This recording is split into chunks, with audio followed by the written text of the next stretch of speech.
I'd like to introduce Secretary Preston Cole, and I find kind of an interesting story. I met him on the shoreline of North Lake last year, where we were working on access to North Lake. And while I met many other DNR staff, I was very surprised to meet the Secretary on the shore together. And he asked me, "Is there anything ever I could do for you?" And I said, well, just like Andy, I'm always looking for speakers. And so true to his word, he's here, and we're ecstatic to have him.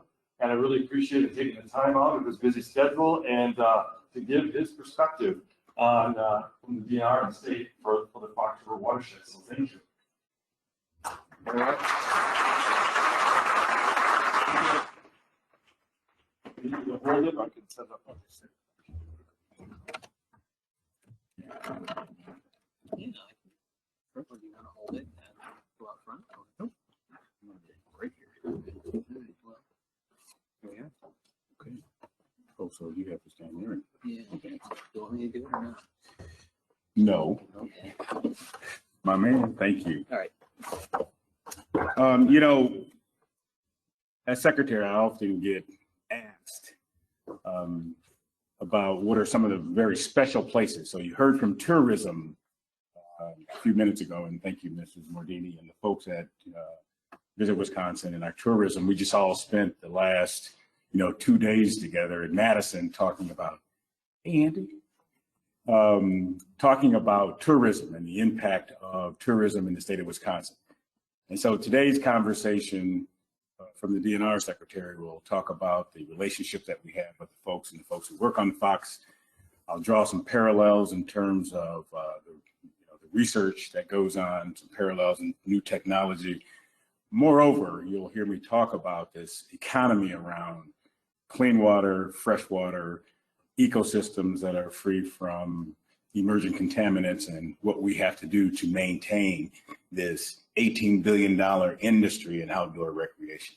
So I often get asked, Secretary Cole, what's that one thing that Wisconsinites or people who visit Wisconsin have to do when they visit Wisconsin? What's that one thing? Well, get your pens ready. That one thing that people have to do when they visit Wisconsin is spend all their damn money while they're here. That's it. Spend it all. Do not leave anything on the credit card.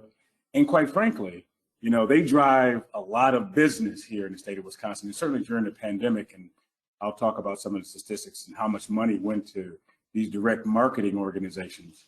And I may be one of the only secretaries that attends the outdoor recreation, but certainly the Wisconsin Tourism Conference, because we're so linked together.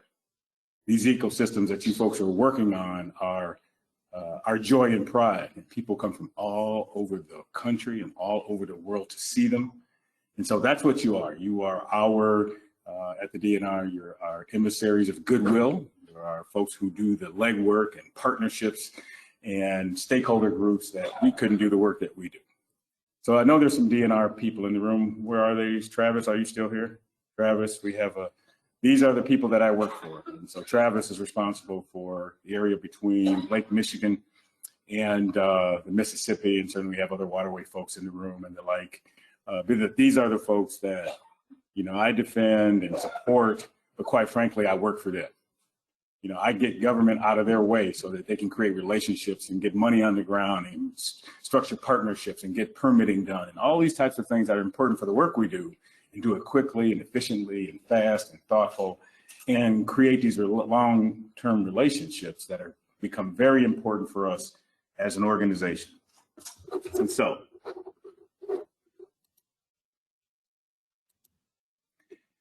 the Fox River. And so a little bit about me. So I'm a professional forester by training. Grew up in southwestern Michigan along the western shoreline of Michigan, FFA kid, Future Farmer of America. Worked as a park superintendent, fought fire out west, worked for the Milwaukee Department of Public Works for 27 years. And so I know much of the work that you folks have been doing because we have our own infrastructure that feeds right into many estuaries in and around Lake Michigan as well. And so what I'm often struck by is, the sheer immense volunteerism that occurs in this region around the Fox River. You folks are, again, as I've said before, unique in that manner. And not that we don't have stakeholders all around the state of Wisconsin, you do, but you're very unique in your ability to do the hands-on research, talk a little bit about to your neighbors and your elected officials about why this is important. So, we're talking about an estuary and a river system that cuts between a lot of metropolitan areas: Brookfield, Waukesha, Big Bend, Waterford, Rochester, Burlington, Wheatland, Silver Lake, and Wilmot. 84 miles that you're responsible for. Each and every one of you have put the time, energy, and effort to do what you do best in supporting not only these communities, but the estuaries. 7 counties, 74 municipalities, home to over 500,000 people, 938 square miles of watershed here in the state of Wisconsin, 750 miles of perennial streams, 600 intermittent streams, 78 named lakes and impoundments, and many unnamed lakes, quite frankly, 14 trout streams, portions of 4 streams and 2 lakes designated as the ORW and ERWs, and 78,000 acres of wetlands, 11% of the basin here. And so you begin to understand the sheer volume of what we have before us and what we require as, protecting these things. Again, because of our economy, because people want to live here and grow up here, we have to value these, and knowing that many communities across the country, if not across the world, turn their backs on rivers and streams. One of the reasons that the Department of Public Works in Milwaukee was formed is because they had to put out fires on the river systems there, that they had to pull out dead horses in the early days of Milwaukee. Today, of course, much like in this region, you can enjoy that stream side walk. There's an economy associated with it, with restaurants and bars and, out good food. That fish fry is all robust this time of season in the state of Wisconsin. So you begin to see our history, and the page has been turned in many of the areas across the state of Wisconsin, but we're not out of the woods yet. So these intergovernmental partnerships make doggone good sense for all of us. It's critical and crucial in the state of Wisconsin and certainly Illinois. And what's important for us is that these relationships are critical not only at the federal level, the state level, and certainly at the local level where you folks do most of your work. And Wisconsin continues to be innovative in terms of accessing more frequent and intense precipitation information that protects this critical infrastructure. We have a whole group of folks, and some of these folks in this room manage our dam programs across the state. Folks, that infrastructure is crumbling. We have to do the requisite work to continue to shine light on these systems, because downstream from there are families, businesses, farms, store owners. Somehow in this country, not only the state of Wisconsin, we've turned our back on that critical infrastructure. So I'm here to tell you that my team and I, the legislature, the governor, we have to put a renewed interest specifically with this infrastructure bill to begin to create safety. These are safety structures for folks who live downstream. So my hope is once we get the parameters on how we can spend that Build Back Better money and the infrastructure money, that we can pour a lot of that money into safety protocols like bridges, like these dams and structures that have become way too important, quite frankly, for our livelihood. And so, Vernon Marsh, Kishigan, Honey Creek, New Munster wildlife areas, all in the Fox River flow right through them, all have a Fox River flow right through them. These are DNR lands and our state lands, forests, fisheries, wildlife areas, natural areas focused on conservation, outdoor, and public recreation. The Mukwonago River unit of the Kettle Moraine State Forest in Waukesha and Walworth counties is a 970-acre, formerly rainbow stream. Springs. Now, Rainbow Springs was a golf course. Anybody remember the golf course was at Rainbow Springs? Gone. Some of those scars of that golf course have been covered over by trees and other, type of vegetation that have taken that over. That was purchased with stewardship money. That's the other thing that makes Wisconsin, specifically the DNR, unique. I get chided all the time from my regional partners in other states about stewardship. How did you folks get that across the finish line? Well, it was two inspired governors and senators who put it in play. You won't find very many states, other than the state of Wisconsin, that funds purchasing properties of unique infrastructure as it relates to outdoors, unique systems and our ecosystems, and purchasing that property. Always a challenge, but we've acquired some of the most pristine areas with that stewardship funds. And it's wise use of our tax dollars. It talks about when you purchase this property, that there's something left for future generations. Now we continue to pave that road for your children, your grandchildren, and future generations to endure and protect these ecosystems, much like you're doing today. So I'm proud of what the state of Wisconsin is doing in terms of stewardship. It goes without saying. And so, continue to talk to legislators and senators about the importance of how that operates, that these properties deserve our attention, quite frankly. And in 2012, partners removed 2 of 7 culverts in the Mukwonago River at the DNR's Rainbow Springs property.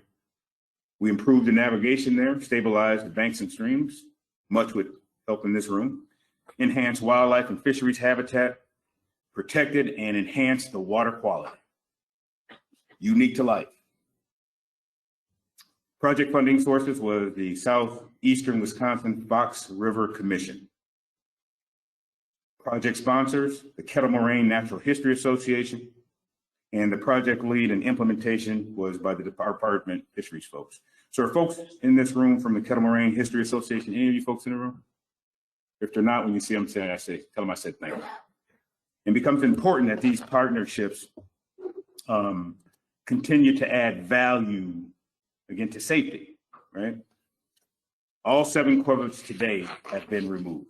The Mukwonago River unit of the Kettle Moraine State Forest is open for nature-based outdoor recreation activities, hiking, hunting, trapping, fishing, winter snowshoeing, cross-country skiing. The property is adjacent to Lulu Lake State Natural Area. If you haven't been there, please take that opportunity to spend a Saturday or Sunday or when you're not working to get out on that landscape. So the Mukwonago River in the village of Mukwonago is a highly diverse fish community, indicating a healthy ecosystem. Rare fish species like the lake chubsucker, northern longear, sunfish, starfish, top minnows are both in that ecosystem. A 10-inch long musky lung was captured in 2019. These partners continue to monitor the river, the public, multiple universities, Milwaukee County Zoo, the Discovery World, Waukesha County Land and Trust, the Friends of the Mukwonago River, the DNR, and the federal aid from the Sports Fish Restoration Funding. And what that says is that our work, you can never do alone. Our work comprises people with different backgrounds, but one singular mission, that we're driving the energy and effort forward to protect these ecosystems that would normally disappear on our landscape. The heroes of the day are the folks in this room that assist the DNR, the federal government, county government, cities, towns, and villages where these properties reside. And again, over and over, you'll hear me telling you how important you are to these systems. And I thank you immensely for that. Some of the rare species in the Fox River Basin are shown on this particular slide, the long-eared sunfish, the rainbow shell mussel, the little brown bat, the Blanding's turtle. and the black tern. Now, much like Lake Michigan and other bodies of water, the department has a responsibility to do fish stocking. That fish stocking is additive to these natural systems that draw many sports fishermen and women to these waters. And certainly in the Big Lake, we put in millions of fish. But you can see here, 538,000, almost 539,000 in total fish have been put into these systems. So our fish stocking programs continue to be robust throughout the state of Wisconsin. The walleye initiative is coming to an end, so we'll have to find a way to reauthorize some of that for sure. And you folks are certainly uniquely aware of the Pewaukee Lake. The long-term trends, LTT, Rivers monitor programs to analyze the water quality and certainly over time of river systems because they change. Routine monitoring of many of the LTT sites started in the 1970s, provided a perspective on water quality and with the passage of the Clean Water Act, which is pivotal nowadays. I point back to the 1970s and our groundwater laws in the state of Wisconsin and the EPA all culminated together at the same time in the early 70s. We have robust groundwater laws in the state of Wisconsin.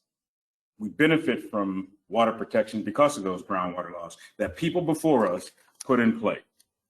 So Pewaukee Lake is a LLT site monitored certainly by the department and by the Citizen Lake Monitoring Network and volunteers. Pewaukee Lake is the largest inland water body in Waukesha County and significant.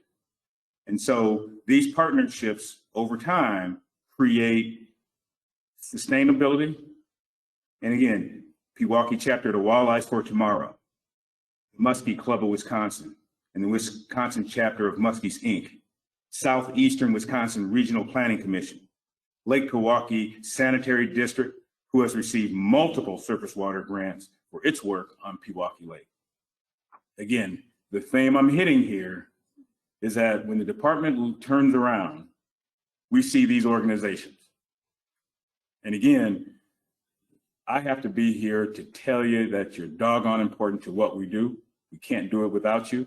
And the hope is that we can add more, whether it's funding sources, other ways to get out and do some unique research, but we need your advice on some of that work that has yet to be done and some of that ongoing work that continues. So our Citizen Lake Monitoring Network and our water action for these volunteers are vital. Certainly to monitoring programs that are coordinated with the department and UW Extension. So Citizen Lake Monitoring Network should be recognized for its 36 years of service. Any of you folks in the room? Thank you. And again, you're going to hear me say that over and over. We cannot as an organization do this without you. So thank you for all that work. The Water Action Volunteers has been going on for 26 years. These volunteer monitors assist the important work of baseline information on streams, lakes, and rivers of the state of Wisconsin, collecting all the parameters that we need, including water clarity depths, water temperature, stream flow, habitat, aquatic plants, invasive aquatic species, on ice, off ice, macroinvertebrates, phosphorus, chlorophyll measurements, and dissolved oxygen. Citizen scientists, we count on you. So again, the work is ongoing and it's important work. We can't do it alone. So Tmdl is an important part of new regimes of how we talk about inputs into river systems, who's all putting something in the water in these river systems. And then you begin to calculate how much nitrogen should be going through there for aquatic species and also for water protection and drinking water purposes and outdoor recreation. You know, nitrogen to phosphorus and many other constituents that we have to pay attention to. So the total maximum daily loads is a calculation of the maximum amounts of pollutants, as I've mentioned. A Tmdl, as you folks already know, determines the pollutant reduction targets and allocates loads, and certainly which is necessary for us to understand uniquely.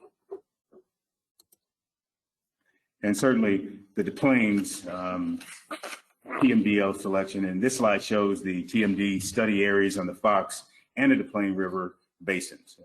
The DNR is using about $200,000 of EPA funding to continue the water monitoring that goes on in this neck of the woods. The DNR will begin the Tmdl stakeholder outreach in 2022 and again 2023 as well. The department will engage stakeholders throughout this process and this development. So that outreach is beginning in earnest. And so you can see the website is being established. We got a timeline. We're working with staff, and we're working with our stakeholders. So this type of technology can get out there, and the work can begin in earnest at that time.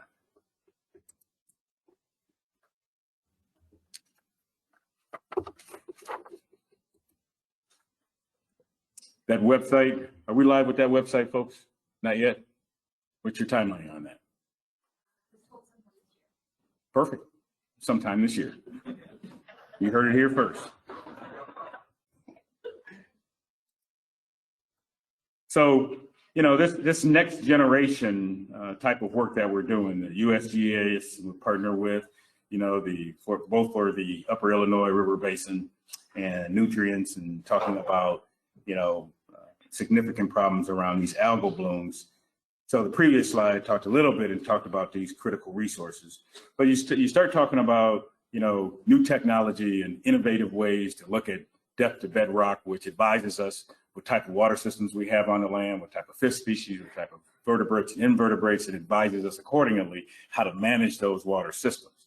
And we're no different. This is the science in play, and certainly the citizen science that are in this room help in every regard. And so these type of new technology gives us a bird's eye view, again, of depth of bedrock, but also defines much more than that in terms of the geology, both to improve the understanding of surface water and groundwater interactions. Next generation. And again, state-of-the-art measurement systems, dense array of sensors and technology, selected sites, increased spatial and temporal coverage, new technology and testing and implementation.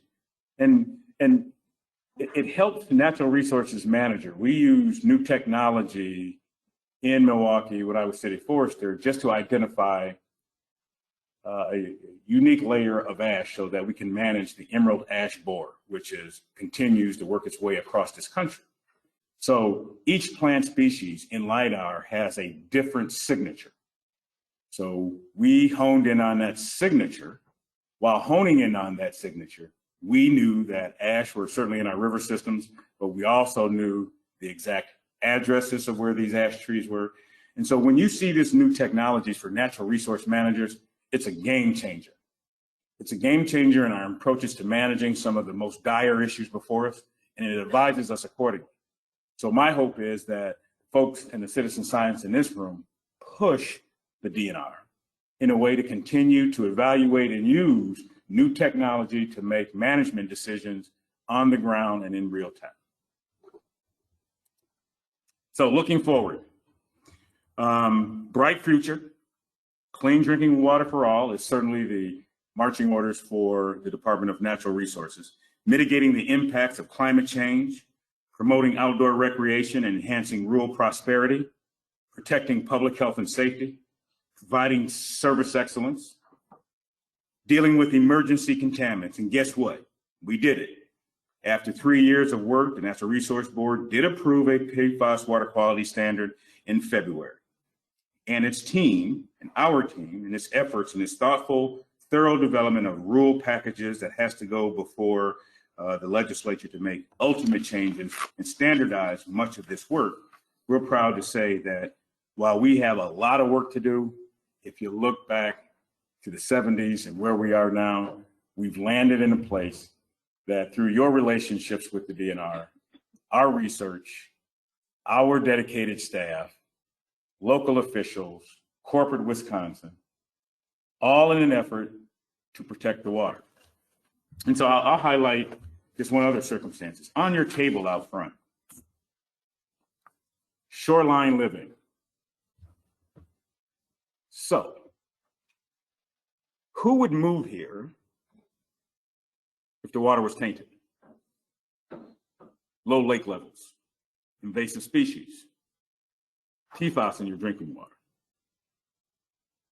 Marinette, Peshtigo, Eau Claire, La Crosse, Milwaukee, all have been impacted by PFAS. We're on it. Through some of the clean water infrastructure money, the federal government is giving us a boost to begin to take on and resolve some of these problems in drinking water systems. Wausau just tipped a couple of weeks ago, 6 of their wells are down. They're on bottled drinking water. And I've always asked myself, how do you live on bottled drinking water? And so our rural partners as well. We worry about, bladders parked outside of the farm home because, their structures, their wells are crumbling and they can't afford to change it. While at the same time, nitrogen is finding its way into these homes, creates this blue baby syndrome. We worry about that. Moreover, our economy. $18 billion in outdoor recreation. And so our partners at tourism become the calling card.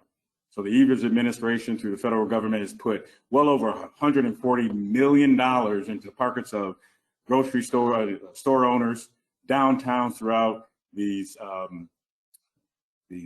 marketing DMOs. And these DMOs tell your story to others to get them to come here. But it helped funded that needed money, that boost, where the money disappeared in 2020. And so, again, when you start talking about the impacts of clean water in where we live, we do it because our health and our economy are tied exclusively to clean air, clean water. 84,000 miles of rivers and streams. We broke every record in outdoor recreation in terms of parks. Young girls led the increase in hunting in the state of Wisconsin, broke up 12%. So you begin to see people come here, but we have a livelihood in outdoor recreation. And as secretary, I am proud as hell of what I have to manage and what we have to manage as a team and the team of folks that are sitting before me. And that's what we are. That it's teamwork that gets us across the finish line. You'll see it all weekend with basketball. But today we're talking about a team of water quality professionals and people who have their hearts and minds tied to this economy and in clean water and stabilizing much of that so we can, for future generations, our children and their children can continue to call this place home. So thank you for having me. And again, my door is always open. Email preston.cole@wisconsin.gov. My secretary friends chide me, my staff tells me not to do it, but if you need me, email me. Thank you again, folks.